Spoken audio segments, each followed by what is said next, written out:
سلام بینندگان عزیز، باز هم برنامه لحظه با روانشناس مهمان خاندان شماست و من مریم دولت و در صحبت شما هستم. ما در صحبت های پیشین درباره مناقشه و ضدیت هایی که در داخل عائله ها سر میزنند صحبت کرده بودیم و امروز یک نفر از ما خواهش کرد که درباره تاثیر همین مناقشه ها، درباره تاثیر همین جنگ و جنجال جدال هایی که در خانه ها می شوند، در بین زن و شوهر می شوند، در بین اعضای دیگری کلانسال خاندان می شوند، برای کودک چیزی بگوییم. خوش معلوم است، شاید بارها پیشتر هم در برنامه های دیگر گفته باشیم، اگر اینجا تکرار شود این همان تکرار است که ما در دانش است. کودک کیست؟ کودک یک روحی، یک جسم بسیار نازک و نرم و سخت آسیب پذیر است که در بین اعضایان عائله مقام خودش رو، جای خودش رو جستجو میکند. کودکان معمولا همه اعضایان عائله را دوست میدارند، هر کدام رو به طور خودشون. و تصور کنید که در حضور کودک دو آدم کلانی که هر دوی هم سخت محبوب هستند مناقشه میکنند و یکدیگر رو تحقیر میکنند. آنها به کودک چی میگویند؟ کودک از این صحبت چی میشنود؟ و اینم که من خودم از محبت امیدوار بودم، آنقدر آدم محبوب مهربانم نبود است. محبوب ترین من را آزار داد. اگر این مناقشه بین پدر و مادر باشد، وضعیت کودک باز هم بدتر می شود، زیرا کودک اگر که ساده کرده بگوییم، نیمی کودک از مادرش است، نیمی کودک از پدرش است. وقتی که مادر پدر رو تنبیه میکند پشت سرش یا در وقت جنجال، قسمتی که پدر کودک است اونجا لط میخورد در جسم و روان کودک. و برعکس وقتی که پدر مادر رو دشنام میکند یا لط کوب میکند، زور میدهد، کفش رو دائم ناجور میکند، همون قسمتی که محبت مادرش، اعتراف مادرش و احترام مادر است در روان کودک، آن قسم ضربه میخورد. یعنی در مناقشه پدر و مادر کودک از دو طرف تیر میخورد. و وقتی که پدر و مادر اهل نیستند، این کودک اگر در این خانه همیشه زندگی کند، دائم در داخل مناقشه ها باشد، و مناقشه ها میتوانند موقتی باشند، یگان باشند، یگان عائله به مناقشه و به بحث و زندگی کردن نمیتواند. ولی گپ درباره آن میرود اگر که این معیار زندگی همین عائله ها باشد. این کودک نسبت نه پدرش نه مادرش در ضمیرش احترام نمیماند، با آنها باوری ندارد. وقتی که کلانتر می شود، دوره کودک 3 ساله، 5 ساله، 10 ساله، در دوره نورسی این کودک کوشش میکند از این خانه بگریزد. ما هر سر چند وقت در شبکه‌های اجتماعی میبینیم که یک کس از خانه گریخته است، یک نورس گریخته است، یک هفته گم شده است و جستجو میکنن، پیدا میکنن، میگن که جای رفته است. این کودک کجا رفته است و چرا رفته است؟ این کودک از جایی که براش راحت نیست گریخته است، میجوید جایی را که در براش راحت است. تا اون وقتی که امکانی رفتن ندارد و در زیر نظارت شما میماند. 3 ساله و 5 ساله و بعدا 7 ساله و 10 ساله هم هنوز جرأت گریختن ندارند، ولی علاقه سن بالا نه یارو دوستا پیدا میکنند، خونه خش دوباره مستقلا رفته اومده میتوانند، روزگار یارو دوستانشون رو با روزگار خونه خودشون مقایسه میکنند. اگر بینن که اونجا تینجی و اهلی است، میگن من در کجا زندگی دارم، این چی است؟ و خلاصه های خودشون رو میبرانند در اساس اون تجربه اندکی که دارن.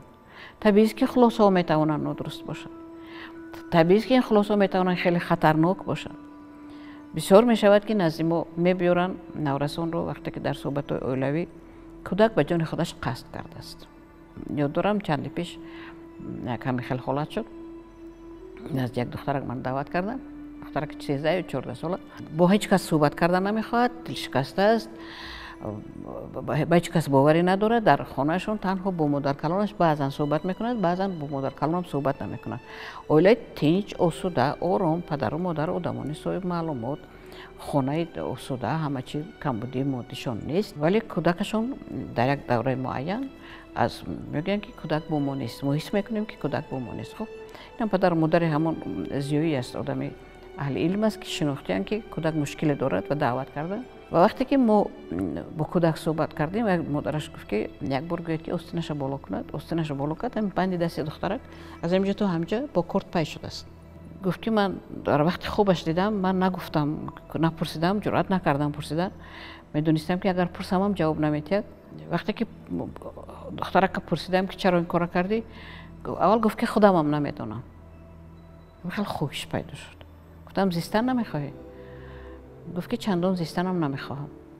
گفتم چرا زیستن نمیخوای؟ در این خانه آدمو بد هستند یا جنگ میکنن، سخت فشار میبرن؟ گفت که نه، اینها اصلا نیستند. وقتی که من با اینها درباره چیزی صحبت کردن میخوام، هیچ کس مرا نمیبیند و مرا نمیشنود. وقتی که مثال جستیم، در مکتب آنها یک تا معلم دوست داشته همین دخترک وفات میکند.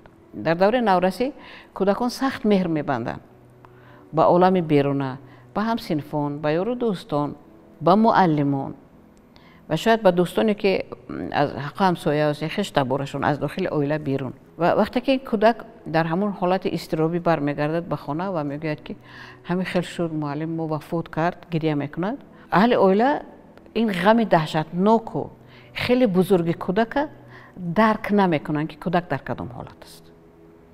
اولین شاید و آخرین کودک با مرگ بود و این معلم جوان یک باره وفات میکند.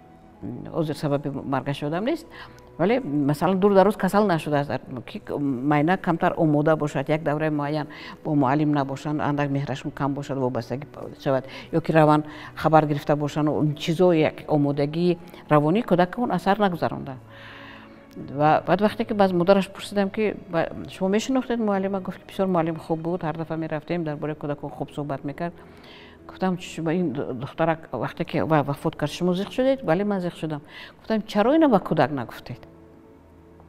گفت که گمان کردم که این مهم نیست، ولی به کودک این شنیدن مهم بود که مادرش، پدرش، اهل خاندانشون همدردش هستند و این حادثه یک 2-3 ماه پیش روی داده است و این دخترک کودک در داخل انم غم بزرگش تنها مانده است.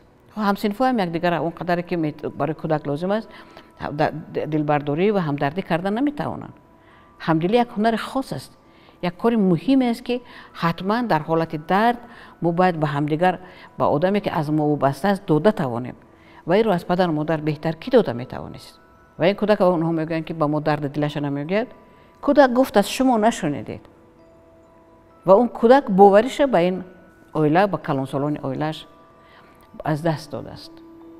و در چنین حالت‌ها طبیعی است که کودکان از اهل خاندان دلمانده میشوند، احساس بیگانگی، احساس تنهایی، احساس موقع نداشتن، ارزشمند نبودنشون در نزد عائله‌شون پیدا میشود و طبیعی است که در نتیجه ما دیرتر وقتی که از بین سالها میگذرند، اینها با روانشناس وقتی که مراجعت میکنند، ما کوفته از ضمیرشون این چیزها رو پیدا میکنیم. و اگر در خانه ها این یک شکل آرام که در جایی که مناقشه ها نبودند، اگر تصور کنید که در خانه این کودک با مشکل خودش از مکتب میبید، خب در مکتب شاید معلمش دو موند، برای شما این مشکل بزرگ نیست، برای کودک این درد سخت است. با همسنفاش شاید حادثه روی داد، شاید یک حادثه دیگر در راه شد، ترسید، رنجید، موند و در عائله که کاملا سالم است بگاه روز باید از فرزندان کودک روبرو میشنونید و میپرسید پسرم، دخترم، امروز در مکتب چه گپ شد؟ چه حادثه روی داد؟ تو چه حس کردی؟ ترسیدی؟ رنجیدی؟ دل شکسته شده؟ و کودک حس کند که درد او، احساسات او برای خاندان ارزش دارد. و در حالت مناقشه ها بدبختانه پدر و مادر 2 نفر در حالت جنگند و یگان ذره درباره کودکشون بعضا فکرم نمیکنند که ما وقتی که داد و فریاد میکنیم ما همدیگر را تأخیر میکنیم، ما هستی کودک اعتراف نمیکنیم و دیرتر وقتی که این کودک به وای میرسد ما چرا میبینیم؟ یک کودک بی حوصله که هیچ چیز نمیخواهد. بعضا پدر مادر شکایت میکنن، تشویش میشوند که صنف 8 است 9 است، هنوز چیزی را انتخاب نکرده است. بله، این تاثیر همون مناقشه ها، بی‌توجهی های شما بود. او نمیداند که ارزش دارد یا نه، او نمیداند که زندگی ما اصلا چه معنی دارد. شما اگر که حاضر بشینید با اون کودک 1 ساعت ورساخی خونه درباره مهر و محبت، این کودک به شما باور نمیکنه. بعضا پدر مادران حتی میرنجن، میگن که همون گپی که روانشناس میگه ما خودمون هم میدونیم، همون گپی که مثلا رفتم خالش همین گپ گفت، هم گپ خودم 100 بار گفتم. گپ من گوش نکرد و گپ خالش گوش کرد، گپ دوگانش گوش کرد. بله گپی وای گوش میکند، گپ شما گوش نمیکند. نرنجید. به شما کودکتان باوری ندارد. شما با کودکتان تا این دوره رابطه روانی و پسیکولوژی و ایموشنالی نساختید. شما باید یک پول محبت، باوری، اعتماد باشد که کودک به شما تکیه کند، سری دلش به شما گفته تواند. و یک چیزی است که ما وقتی که در مورد خیانت صحبت میکنیم، اولین خیانت ها رو کودک در عائله میبیند، در دوره کودکیش میبیند. مثلا یک خیانت عادی است. کودک یک بازیچه دارد، بازیچه‌ش دوست می‌دارد. به خانه شما یک تا مهمان آمد و به کودک مهمان این بازیچه مأخوذ شد. معمولا پدر و مادران بازیچه میگیرن، از کودکشون نمیپرسن یا خواهش نمیکنن، نمیگن که پسر چند دقیقه کودک مهمان بازی کند. کودک بازیچه میگیرن میتین. حتی اگر کودکشون گوید نمیتیم، از اون من از میشکند، میگن هیچ گپ نشکند، من تو نواشم میخرم. ولی بعدم نواشم نمیخرم. در چنین حالت ها کودک باورش کاملا از پدر و مادر میکنه. این اولین ضربه خیانت میشود. پدرم منفعت یک نفر بیگانه رو بگذار حتی مهمان باشد، از منفعت من بالا دانست. کودک با بازیچه‌اش مهر میبندد. برای بازیچه یک دوستش است، یک آدم زنده است. بعضن کودک‌ها هستن که یک بازیچه دوست داشته دارن، با اون خوب میرن، با اون صحبت میکنن، با اون خانه چه میسازن، در خانه چه بازیچه صاحب خانه است و غیره و غیره و کذا. در عالم تخیلات خودشون از اون بازیچه با چه چیزهای ساختند و شما یک پاره حیاتی او را گرفته میتید. بعضا میشد کودک مهمان برد، شما رویتون نمیشود، شرم میدارید که از دست کودک مهمان بگیرید. با اون مهمان عزیزم اگر در چنین حالت است، خواهش میکنم بازیچه کودک برگردانید و با کودکتون کشیده گرفتن چیزی یک نفر دیگر را یاد ندهید، اجازت ندهید و با اون حق دائم میتید و روزی میشود که برای این عملش در جای دیگر جزای سخت میبیند و در این حالت هر دو طرف با کودک تا اندازه خیانت میکنند. یکی منفعتی طرز درستی رفتار یاد نداد، نگفت که چیز کسا گرفتن ممکن نیست. دیگری بازیچه چیز خوب کودکش رو، چیز محبوب کودکش رو از دست او گرفت و منفعت یک کودک مهمان که همگی 3 سال در اونجا مهمانی آمده است، شاید بعدی نبیاید، شاید بیاید اگر در جای دیگر بیاید، یا خیش دور است یا نزدیک است یا یک همسایه است، من نمیدونم، از منفعت عزیزترین انسانش بالا گذاشت و کودک خان و خو در زندگیش این میتواند برنامه باشد. بعضا وقتی که ما در عائله ها میبینیم، عائله هایی که پریشان میشوند، میبینیم که انسان ها خودشان به قدر خودشان نمیرسند. بیشتر این با دخترکان روی میتید، زن جوان رو ظلم میکنند، تأخیر میکنند، به قدرش نمیرسند، به قدر مهنتش نمیرسند، ولی او صبر میکنند، طاقت میکنند. بعد وقتی که میپرسی کار از کار میگذارد، به کار به بیماری میرسد، کار به دیپرسی شدید میرسد، به نزد ما میاد، سوال میتی که چرا تو اینو به همه اینو صبر کردی؟ من میگم باید صبر میکردم. کی گفت که باید صبر میکردم؟ نمیدونم، باید صبر میکردم. وقتی که چقورتر میکوبید، وقتی که در روند تراپی که چندین بار آدم با مراجعه میکنند، اونجا میبینید زمانی با در همین سبب ها در معنی کودک جای کردن برنامه تو هیچ کس نیستی. اگرچه خاک زمینم کنن، دیگران حق دارند. اون کودک بازیچه‌ش برد و حق داشت که بازیچه اینا برد و تو حق نداری که حق خودت طلب کنی. حق خودت رو با احترام، با محبت، با مهربانی، با غمخوری در عائله شوهر طلب کنی.